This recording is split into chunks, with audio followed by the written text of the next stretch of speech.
5.7 da nossa conversa ainda sobre inteligência e consciência. Uma vez eu vi um conceito bem interessante. Eles diziam que um dos limites da consciência seria a membrana celular. Porque se você pegar uma única célula, né, ela tem uma membrana que ela é semipermeável. Ela deixa entrar alguma substância sim ou não.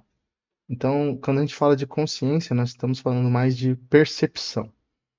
E isso é muito interessante porque a gente não consegue perceber todo mundo à nossa volta. Nosso espectro auditivo, por exemplo, vai de 20 Hz a 20 kHz. A gente tem um limite na visão. Alguns animais, por exemplo, eles conseguem sentir o cheiro de doenças, como câncer, né? E, então é bem interessante a gente ver esse conceito de consciência como percepção. E que, como eu falei, ela vai da escala subatômica até um nível de planetas ou sistemas. Só que a gente ainda não está pronto para entender isso, né? Mas vamos deixar aqui a discussão mais realista. A gente pode entender o seguinte, que quando a gente é criança, a nossa percepção é muito limitada e conforme nós vamos crescendo, se a gente não tem traumas, a gente tem oportunidades, nossa percepção vai aumentando, a gente consegue ter um pensamento abstrato, a gente não fica restrito só ao que está acontecendo, a gente consegue imaginar e se colocar em situações, né? Por isso que o ser humano gosta muito de jogar videogames, ou de assistir novelas, seriados e ler livros, que nós temos essa capacidade imaginativa, né? Então vale a pena pensar muito nisso quando a gente fala sobre inteligência e consciência. O ser humano sonha, que até hoje não é bem explicado, né? Você dorme, você sonha, você vê imagens, você tem sensações e, e basicamente é o que nos define ali como seres vivos, né? Nós somos seres sensíveis.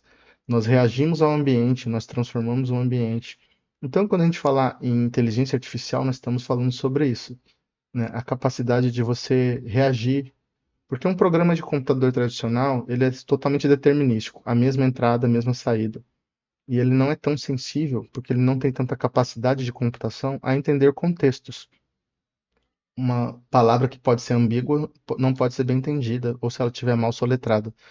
É quando a gente fala mais de IA, nós estamos falando de uma capacidade de você ser sensível a contextos, né? De você entender a intenção. Então, eu imagino que a maioria de vocês já teve experiências com inteligências artificiais, um prompt, e você escreve e você percebe que ele está, de certa forma, te entendendo. Às vezes ele não consegue entender tudo, né? Porque cada pessoa é única, nem todo mundo consegue comunicar bem a ideia, mas você consegue entender que ele é bem nuanceado e não é simplesmente um robô, uma máquina fria.